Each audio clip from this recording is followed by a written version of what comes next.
atong mga pagtuon diha sa atong buhi nga Dios. Okay. So ang ikatulo mga kaigsunan ingon diri, powerful prayer produce provision. Ingon diri, pag-ampo nga adunay paglaom, no? Magbunga o maghatod kini sa paghatag o pag-andam. So ang kanang adunay pag-ampo nga mag-ampo ta, so nagpasabot nga naglaom ta, no? Nga atong madawat, no? So kung kini tinud-anay nga mga pag-ampo, ang imong paglaom mubunga kini o paghatod kini kanimo o ihatag kini sa Dios o pag-andam kanimo mga kaigsunan. O mag-andam sa imong kaugalingon sa unsa bang mga matakas sa pag-andam, no? Pag-andam sa imong kaugmaon, pag-andam sa imong kinabuhi, sa imong luyo sa imong kinabuhi. So himuon kang andam mga kaigsunan. Kuha na nato. So ingon ana, no? So unsaon man, no? Hatagan ka sa tanang, buot pa sa mga ishatagan ka sa tanan, so sangkapan ka, no?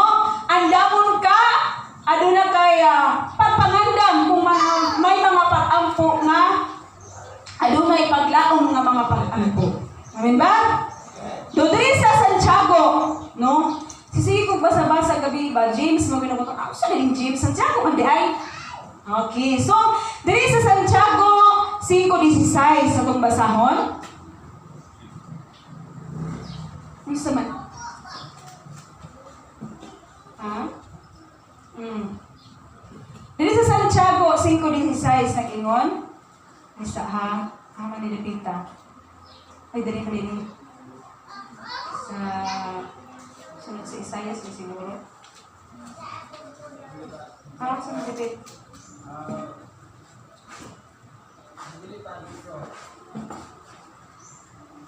Baliw kang basa. Santiago kuan 5:16. Baliw kang basa. Tara.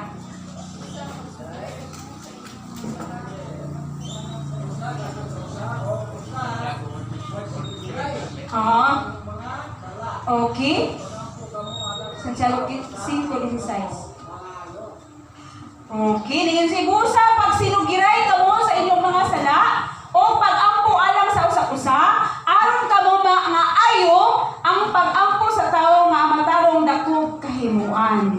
So ingon ana mga kaigsunan, nga magsinugiray kita sa ato ang mga sala. Which is kung aduna kitay mahulutayon nga mga pag-ampo, ato gyud makabot tungod kay maghatod kay dito sa Ginoo nga andamon o maghatag og magtubag gayud siya sa atong mga gipangayo, no?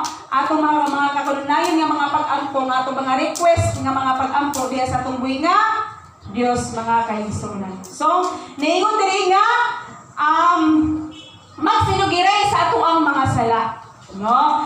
O dili powerful prayer produce provision. So, niingon siya, niingon atong buhi nga Dios nga magsinugiray kita sa ato ang mga sala mga kaigsunan. So dili gyud ay laom-luomon lang, dili gyud ay nga tago-tagoon lang ang atong mga sala mga kaigsunan. So resistance o powerful nga mga pag-ampo. So kanang mahulog balahon tayon, mapalayunon nga mga pag-ampo. So aduna kitay paglaom gayud nga ato ang paabuton sa ato ang kinabuhi. So diri ta sa ato ang realidad mga kaigsunan, no? Once gani nga na tayo mga request, dunay tayo mga pag-ampo, no? Realidad ta. Anya pila na ka months, pila na ka years ni mo ang ipangayo sa atong buhi nga Dios, no? Nya galing man kayo gitubag, no? Wala man siya gitubag, no? Mingon mahangtod na mingon kasi imong kinabuhi naka-experience mo na nga Lord, nag-serve man ko sa imuha. Lord, maayo man ko nga tao. Lord, gibuhat man ako ang tanan. Nganong wala pa man ako madawat ang akong ipangayo diha kanimo. No? O mga igsuon sa atong mga pag-ampo, atong mga gipangayo, no? Daghan kag mga gipangayo. No? Siyempre, mga ampo magitag ka na ang daghan ta, wata kabalo kung sa itong mga pang-ampo, nabinag ka na ang wala tayo sa kong trabaho, taga-aming ang pag-ampo tag, Lord, tagay ko maayong kana ang negosyo, no? Mga pag-ampo nga, mingon ta nga, Lord, kayuhan sa akong pamilya, mingon ta ni ana, o mga pag-ampo nga, kayuhan sa itong mga panglawas. Pero, dugay man kayo gitubag sa Dios. O hangtod nga, kay dugay man kayo gitubag, mabot ang point nga mo sa man. Maglukod daw, inanay kung ang si Sir Anabel. Nakakabito mo, mabot ang point nga maglukod ka. Uy, dili na pwede. O, di ba? Muna ako ang gidala karon, which is nga kinang maglikon sa atong mga pag-ampo. No? So, wala siya gitubag dayon, no? Wala siya gitubag dayon. Nung naabot ang punto, muhunong na ka. Mugib up na ka. Manglungod na ka. Ingon pa ni Sister Anabel, no? Manglungod na ka, muhunong ka, o dili na likon ang imuhang pagtuo. Ang imong pagsalig. Tungod kay, dugay man kaayo gitubag, wala man gitubag ang ato ang mga pag-ampo. Pero mga kaigsuunan, no? Dili tayo ka mong give up. O, dili po nila ka mong luod. Kuha na din, Sister Anabel? Ha? Palakpakan na to akong mga Diyos, no? Dili ta mang luod, dili ta mo give up, o dili po ta mo hunong sa pagpamanagad sa Diyos. Uy, ayaw mo ka-discourage o wala mo gitubag ang inyong mga pag-ampo. Ha? Dili daw ka ma-discourage mga kaigsunan. Kay nga naman, no? Kay gipangayo sa Diyos ang kinasing-kasing na pag-ampo di ay. No? Tinun-anay o kinasing-kasing na mga pag-ampo. No? O gipangayo sa Diyos ang timing. Right time. Tama ka panahon. O, tama nga panahon, ano na ikaugmaon. O, di ba? So, tama nga panahon, mga kaigsunan. Maunay na gusto sa Diyos, no? O, agoy kinihunong man ka. Kung kaisa na ng day ka prayer, nga pag-ampo, dream comes true na day yung tato. No? Imo na lang makapot ang imuhang mga pag-ampo. Ihatag na unta sa Diyos. Pero kay nihunong man ka. Oh. So diingon ang Diyos, mga kaigsunan niya, dili maghunong sa pag-ampo. Nanuman. No? Isa na lang unta na to ka mga pag-ampo, tubagon na sa Diyos ang imuhang pag-ampo. So, malaho tayo ngayon kita sa atong mga pag-ampo, mga kaigsunan. So, parehas na gapon na sa atong pagpangalagad. No? Dili ta makaabot og langit kung dili ta mo lahutay. So, lahutay gyud di ay gihapon. So, parehas na gyud ang atong pagpangalagad. Diha sa atong mga request, diha sa atong mga pag-ampo, diha sa atong mga gipangayo sa atong mga Dios, makapot o makapot na nimo kung mulahutay pud ka. No? Kung dili ka mo, hunong. So ayaw yun ka-discourage kung wala pa gihatag. No? Mupadayon yun gihapon ka sa imuhang mga pag-ampo, mga kaigsunan. So gikaingon ko na ganina, nga tan-awon nimo ang imuhang kaugalingon. Subuot pasabot ikaw mo imuhukom sa imong kaugalingon. No? Lord, ino nimo kaugalingon, okay ba kani? No?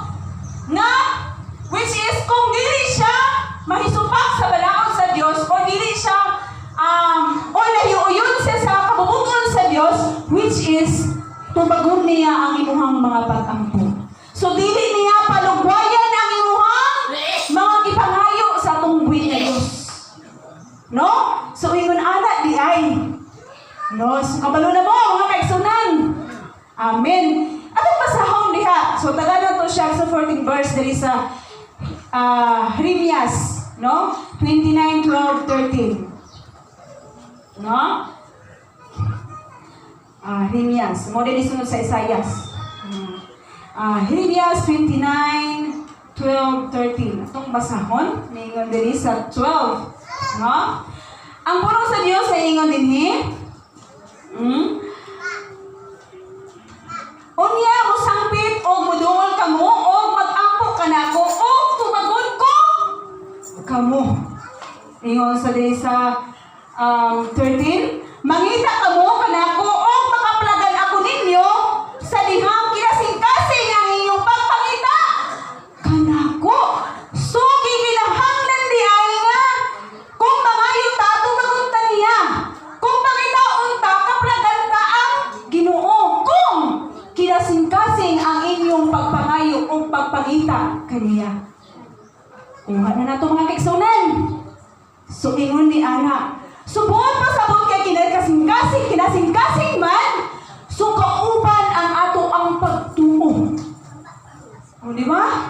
O, kauban ang atong lig-on nga pagtuo. Tinun-anay nga pagtuo sa Dios mga kaigsunan. Amen ba? So, buong pasabot kanang ningon heartily prayers nga mga pag-ampo. No? Ningon heartily prayers nga kanang kinasing-kasing nga mga pag-ampo. So nakasuway na mong mga kaigsunan nga kanang mga yung mga pag-ampo, mga yung mga inyong mga request sa inyong kinabuhi nga kanang maabot nga sa punto nga magigil na mo ba may mga Lord. Ay example lang ako ng mga masakiton. No? Sa masakiton ko kay kini na masakiton na hapit na ba murag nagdungaw na sa kamatayon. No, di ako mag-example, no?